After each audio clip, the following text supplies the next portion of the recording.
NLFT और all Tripura tiger force, इससे surrender होने से, ये समझौता होने से लगभग 328 से ज्यादा सशस्त्र कैडर आज मेन स्ट्रीम में आएंगे, उनके परिवार के साथ रह पाएंगे, भारत के नागरिक होने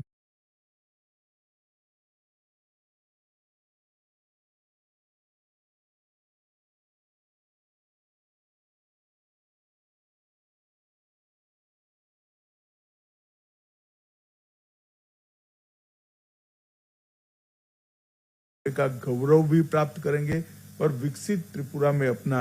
योगदान भी दे जाएंगे। भारत सरकार ने तय किया है कि सारे शांति समझौते जो होंगे उसमें उस क्षेत्र के विकास और हथियार उठाने के कारणों को निर्मूल करने के लिए हम हृदय से संवेदनशीलता के साथ प्रयास करेंगे। हमने 250 करोड़ रुपए का पैकेज इस क्षेत्र के विकास के लिए एक मंजूर किया है, जिससे आपके मन में जो कसक थी कि एक क्षेत्र का, विशेषकर आदिवासी क्षेत्र के विकास के लिए कुछ हो नहीं रहा था, वो कसक को हम समाप्त कर पाएंगे। चाहे बोडो समझौता हो, चाहे बाकी सारे समझौता हो, चाहे ब्रू रियांग समझौता हो, हमने हर समझौते को जमीन पर उतारा है। और ये हमारी सरकार का इतिहास रहा है, मोदी जी के नेतृत्व में, कि समझौता कागज का टुकड़ा नहीं होता है, हृदय की भावना होता है, और इसको हमने जमीन पर उतार कर दिखाया है। आज हजारों ब्रू रियांग भाई अच्छे घर में रह रहे हैं,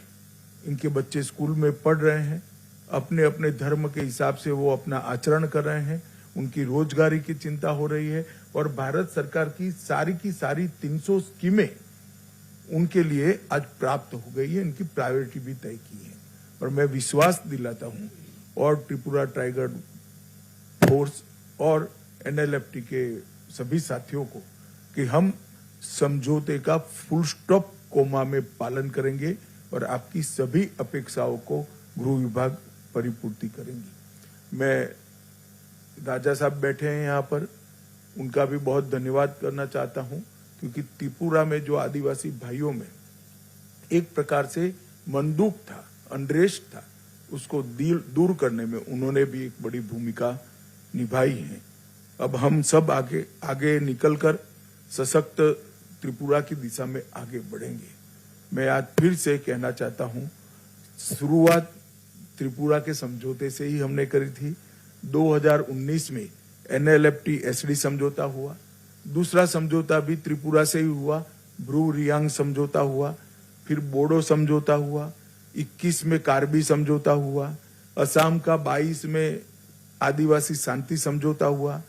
22 में ही असम मेघालय अंतर्राज्यीय सीमा का समझौता हुआ,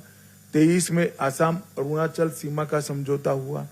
डीएनएलए शांति समझौता 2023 में हुआ, united national liberation front UNLF शांति समझौता 23 में हुआ, और उल्फा का भी शांति समझौता 23 में हुआ है। 24 में चुनाव के तुरंत बाद आज ये समझौता हो रहा है, इसका मुझे बहुत बड़ा आनंद है। बीच में भी त्रिपुरा का समझौता एक हमने किया था। अब सफा भी पूरे त्रिपुरा से हमने उठा लिया है, और पूरे नॉर्थ ईस्ट क्षेत्र से भी अब सफा का एरिया हमने कम कर सशस्त्र बलों की जगह विकास के माध्यम से नॉर्थ ईस्ट की जनता और विशेषकर आदिवासी समूहों के लिए मन के दरवाजे खोलकर संस्कृति, भाषा, पहचान, ये सारे मुद्दों को समाहित करते हुए, इसको सुरक्षित करते हुए एक समग्र नॉर्थ ईस्ट के विकास के लिए हम संकल्पबद्ध हैं। मैं आज आप सभी का बहुत बहुत धन्यवाद करता हूं भारत सरकार की ओर से, कि आपने इतना पुराना 35 साल पुराना संघर्ष छोड़कर मोदी जी की सरकार पर विश्वास रखकर, भारत के गृह मंत्रालय पर विश्वास रखकर इस समझौते में हस्ताक्षर किए हैं। हम सब